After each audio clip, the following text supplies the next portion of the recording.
Hello my all year friends, मैं हूं आसिफ। मेरे प्रिय साथियों, हम लोग अपने वीडियोस में बात कर रहे थे अकाउंटिंग की, और अकाउंटिंग में हम लोग चर्चा कर रहे थे अकाउंटिंग के बेसिक टर्म्स की, यानी अकाउंटिंग के बेसिक कॉन्सेप्ट की। इसके पहले के जितने भी हम लोगों ने वीडियो देखे हैं, कॉन्सेप्ट को समझे हैं, वे सारे के सारे वीडियो आप सभी को हमारे चैनल के प्लेलिस्ट में मिल जाएंगे। आप लोग वहाँ जा करके सारे के सारे वीडियो को देख सकते हैं। और यदि आपके पास कोई प्रश्न होता है उन वीडियो से रिलेटेड, तो आप लोग पूछ भी सकते हैं। हम आपके सभी प्रश्नों का आंसर ऑन टाइम जरूर देंगे।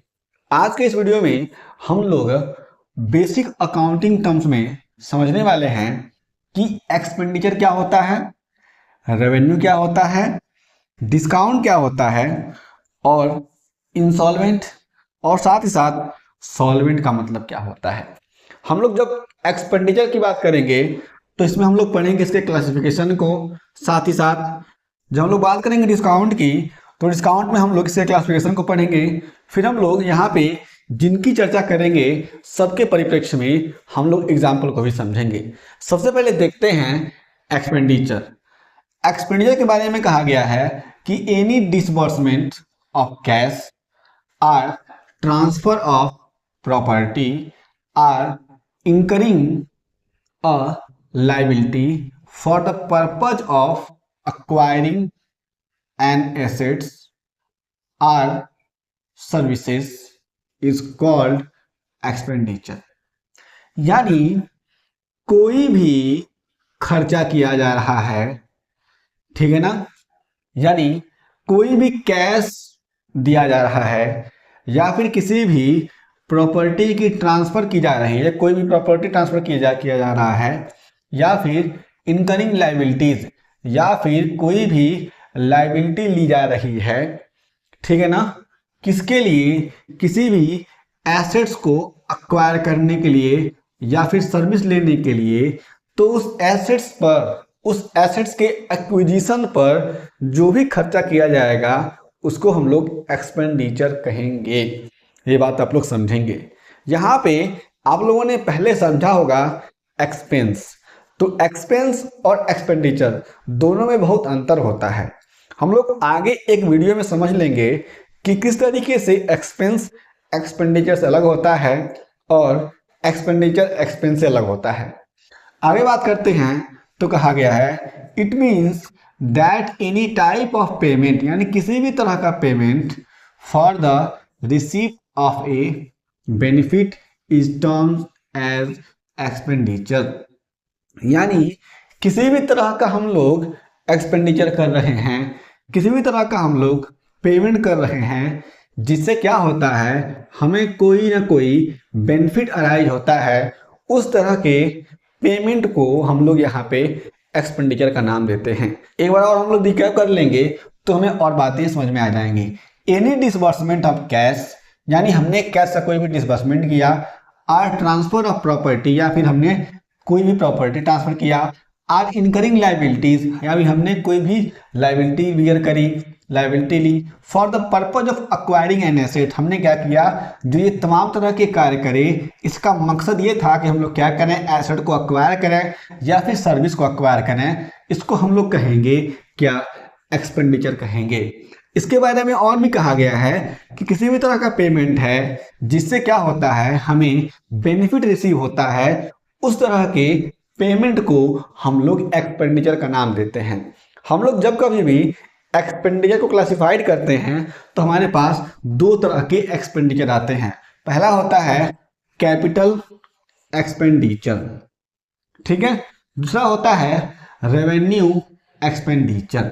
बात को समझिएगा, हम लोगों ने ऊपर इसके डेफिनेशन में समझा हुआ है कि वो सारे के सारे पेमेंट्स जो हम लोग क्या करते हैं, किसी एसेट्स को अक्वायर करने के लिए करते हैं, उसको हम लोग एक्सपेंडिचर का नाम देते हैं। तो जब हम लोग इसको जोड़ेंगे कैपिटल एक्सपेंडिचर से, तो हम लोग समझ सकते हैं कि वे सारे के सारे पेमेंट्स, वे सारे के सारे कैश का डिस्बर्समेंट जब हम लोग किसी कैपिटल एसेट्स को लाने के लिए, किसी कैपिटल एसेट्स को अक्वायर करने के लिए करते हैं, उस पेमेंट को हम लोग कहेंगे कि वो हमारा क्या है, कैपिटल एक्सपेंडिचर है। मान लीजिए कोई भी बिजनेस है, उसने क्या किया, बिल्डिंग खरीदा, प्लांट खरीदा, मशीनरी खरीदा, तो इन सब चीज़ों के लिए जो भी पेमेंट किया जाएगा, जो भी पेमेंट होगा, उसको हम लोग कहेंगे कि जो इस नेचर का पेमेंट है वो क्या है, हमारा कैपिटल एक्सपेंडिचर है। आगे हम लोग बात करते हैं रेवेन्यू एक्सपेंडिचर की। इसके पहले हम लोगों ने जो समझा हुआ है कैपिटल एक्सपेंडिचर, तो कैपिटल एक्सपेंडिचर के बारे में हम लोग ये भी समझ सकते हैं कि ऐसा एक्सपेंडिचर जब हम लोग कैपिटल पर करते हैं तो जो हमें लॉन्ग टर्म में बेनिफिट देने वाला है, उस नेचर का जो एक्सपेंडिचर है उसको हम लोग कैपिटल एक्सपेंडिचर कहेंगे। रेवेन्यू एक्सपेंडिचर में इसका उल्टा होता है। जब कोई भी कंपनी, कोई भी बिजनेस किसी तरीके से ऐसा पेमेंट करती है किसी एसेट्स पर, किसी एसेट को अक्वायर करने के लिए, और उस पेमेंट करने से उस कंपनी को, उस बिजनेस को उसके डे टू डे एक्टिविटीज़ में फ़ायदा मिलता है, उसे रेवेन्यू जनरेट करके देता है, तो हम लोग कह सकते हैं कि वह एक्सपेंडिचर क्या है, वह एक्सपेंडिचर रेवेन्यू एक्सपेंडिचर है। मान लीजिए कोई कंपनी है, उस कंपनी ने एडवर्टीजमेंट पे खर्चा किया, तो यहाँ पर जो भी हमें बेनिफिट मिलेगा, हमें डे टू डे एक्टिविटीज में मिलेगा। कोई भी ऐसा एसेट्स है जो उस कंपनी के डे टू डे एक्टिविटीज में उपयोग हो करके उसे रेवेन्यू जनरेट कर रहा है, तो हम लोग कहेंगे कि वह क्या है, हमारा रेवेन्यू एक्सपेंडिचर है। ठीक है, तो हम लोगों ने कैपिटल एक्सपेंडिचर और रेवेन्यू एक्सपेंडिचर को अलग अलग समझ लिया। इसके बारे में भी हम लोग आगे एक नए वीडियो में समझ लेंगे अलग से कि दोनों के बीच का डिफरेंस क्या है। उस वीडियो में हम लोग इसको बहुत ही ब्रॉड तरीके से समझ पाएंगे कि एक तरीके से कैपिटल एक्सपेंडिचर और रेवेन्यू एक्सपेंडिचर में अंतर क्या होता है। आगे बात करते हैं हम लोग रेवेन्यू की। तो रेवेन्यू के बारे में क्या कहा गया है आप लोग यहाँ समझेंगे। कहा गया है revenue means the income. Revenue क्या है भाई साहब, इनकम है। हम लोगों ने इसके पहले इनकम को पढ़ा था, तो आप लोग उस वीडियो को भी जरूर देखें। यानी यहाँ पे आपको समझ में आ गया होगा इतने से ही कि रेवेन्यू में क्या होता है, इनकम वर्ड इंक्लूड होता है। तो revenue means income of recurring nature, यानी जो इनकम हमारे रिकरिंग नेचर का है, डे टू डे एक्टिविटीज में इन्वॉल्व है, फ्रॉम एनी सोर्स। क्या कहा है, किसी भी सोर्स से जो बिजनेस को इनकम हो रहा है और वह इनकम रिकरिंग नेचर का है, यानी डेली हो रहा है, उसको हम लोग कहते हैं रेवेन्यू। फिर समझिएगा कि ऐसा इनकम जो किसी भी सोर्स से आ रहा है और वह इनकम उस बिजनेस का रिकरिंग नेचर का इनकम है, कि जो लगातार हो रहा है, उसको हम लोग कहेंगे कि वह क्या है, वह बिजनेस का रेवेन्यू है। It consist of an amount received from sale of goods, यानी कह रहा है कि इसमें वे सारे के सारे अमाउंट्स इंक्लूड हैं जिसमें आता है सेल ऑफ गुड्स और प्रोविजन ऑफ सर्विसेज, या फिर हमने कोई भी सर्विस रेंडर किया, कोई भी सर्विस दिया, उससे जो पैसा मिला, टू कस्टमर, किसी भी कस्टमर को। It is also includes receipt of rent, हमें कोई भी, हमने किसी भी अपने जो भी हमारे पास बिल्डिंग वगैरह है, प्लांट है, उसको हमने क्या किया, वो रेंट आउट किया हुआ है, उससे हमें जो मिल रहा है पैसा, उसकी बात की जा रही है। कोई कमीशन रिसीव हो रहा है, कोई डिविडेंड मिल रहा है कंपनी को, या फिर कोई भी इंटरेस्ट मिल रहा है, तो उसको हम लोग क्या करेंगे, उसको हम लोग कंसीडर करते हैं as a revenue etcetera. Revenue related to day to day affairs of business, जो भी रेवेन्यू है वह बिजनेस के डे टू डे अफेयर से, यानी डे टू डे एक्टिविटीज से रिलेटेड होता है।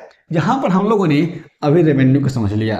यहाँ पे एक बात और मैं आप सभी को बताना चाहता हूँ कि हम लोग आगे एक और वीडियो बना करके उसमें रेवेन्यू और इनकम के बीच के डिफरेंस को समझ लेंगे, तो वहाँ पे आपको सारी की सारी बातें समझ में आ जाएंगी। जब हम लोग एक तरफ रेवेन्यू समझेंगे और एक तरफ इनकम समझेंगे, तो क्योंकि आप सभी को मैं जब अकाउंट पढ़ा रहा हूँ तो आप सभी को मैं अकाउंट्स को बहुत ही बारीकी से बताने वाला हूँ, समझाने वाला हूँ।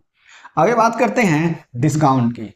तो डिस्काउंट के बारे में क्या कहा है, आप लोग हमेशा जाते होंगे किसी मॉल में, किसी दुकान पे, तो आपको बड़े बड़े शब्दों में दिखाई देता होगा डिस्काउंट 20% डिस्काउंट, 75% डिस्काउंट, 40% डिस्काउंट, 50%, इस तरीके से आप लोगों को दिखता होगा। तो आपके मन में डिस्काउंट के बारे में ये बात आती होगी। आपके मन में आप सोचते होंगे कि भाई साहब हम सामान खरीदेंगे तो इतने का छूट हमें मिल जाएगा, यानी जो टोटल प्राइस होगा उसमें हमको 20-50% छूट मिल जाएगा। इसी तरीके से हम लोग डिस्काउंट को यहाँ पे समझते हैं। इसके साथ हम लोग इसे क्लासिफिकेशन को भी समझेंगे।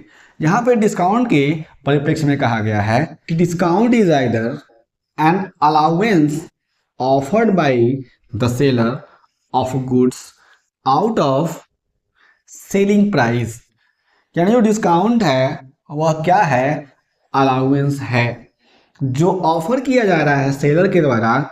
जो भी गुड्स कोई भी पर्सन या फिर कोई भी बिजनेसमैन खरीद रहा है, ठीक है ना, उस गुड्स पर जो भी सेलिंग प्राइस लिखा हुआ है उसी सेलिंग प्राइस पर।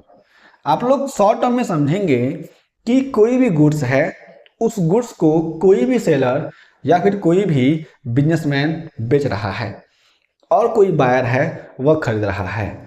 उस सेलर के द्वारा जो भी गुड्स बेचा जा रहा है उस गुड्स की सेलिंग प्राइस पर जो भी ऑफर, जो भी अलाउंस ऑफर किया जाएगा किसी भी बायर को, उसको हम लोग कहते हैं डिस्काउंट।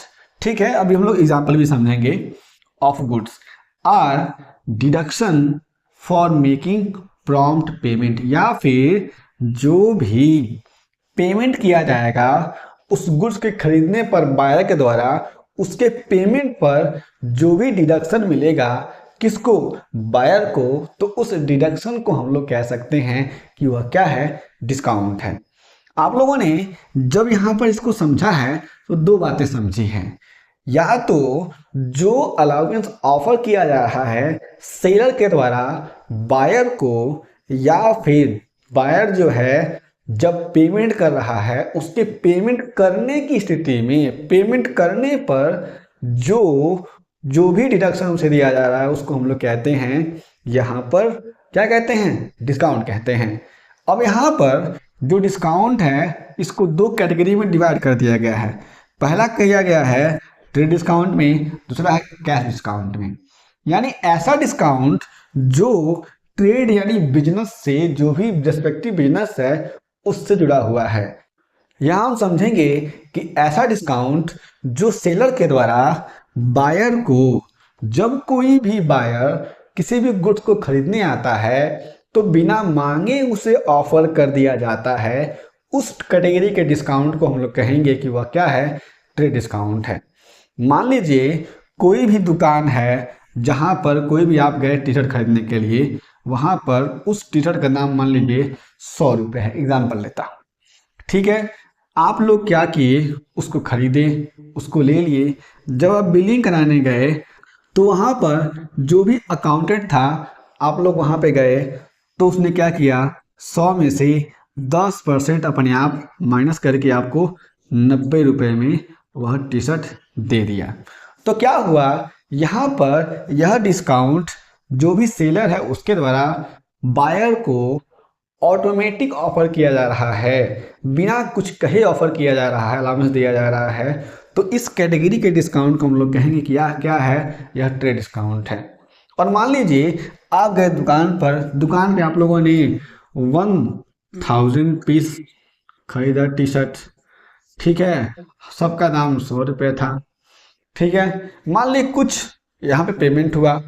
अब उस पेमेंट पर आप लोगों ने जब पूरा पेमेंट किया तो वह 10% ना देकर के उस पर सेलर ने आपको 20% ऑफर कर दिया। चलिए, आप लोगों ने पेमेंट किया है तो पेमेंट करने के टाइम आपको जो भी सेलर है उसने अलग से कहा कि चलिए मैं आपको 20% डिस्काउंट ऑफर कर देता हूँ। आप लोगों ने कहा कि मैं तो इतना ले रहा हूँ, क्या आप मुझे और नहीं देंगे डिस्काउंट? तो वहाँ पर उस कंडीशन में उस सेलर ने आपको 20% ऑफर कर दिया। उसको हम लोग कहेंगे वह क्या है, वह कैश डिस्काउंट की कैटेगरी का डिस्काउंट है। हम लोग आगे चलेंगे तो अनदर वीडियो में हम लोग ट्रेड डिस्काउंट और कैश डिस्काउंट को अलग समझेंगे, दोनों के बीच के डिफरेंस को समझेंगे और इसके अकाउंटिंग ट्रीटमेंट को भी समझेंगे। हम लोग अब समझते हैं इंस्टॉलमेंट के बारे में। इसमें कहा गया है कि a person or an enterprise which is not in position to pay its debt is called installment. यानी ऐसी कोई भी कंपनी है, कोई बिजनेस है या फिर कोई पर्सन है जो इस स्थिति में नहीं है, इस अवस्था में नहीं है, यानी इस पोजीशन में नहीं है कि जो कर्जा उसने लिया हुआ है, जो डेट जो उसने लिया हुआ है उसको पेमेंट कर सके, तो ऐसे पर्सन को, ऐसे बिजनेस को हम लोग कहेंगे कि वह क्या है, इंसॉल्वेंट है। सॉल्वेंट की बात करेंगे तो इसका उल्टा हो जाता है, ठीक। A person or an enterprise which is in the position to pay its debt is called solvent. ऐसा पर्सन, ऐसी कोई कंपनी, ऐसा कोई बिजनेस जो इस पोजीशन में है, उसके पास इतनी संपत्ति है कि वह क्या कर सकता है, अपने कर्जे को पे कर सकता है, अपने डेट को दे सकता है, तो वह कहा जाएगा सॉल्वेंट।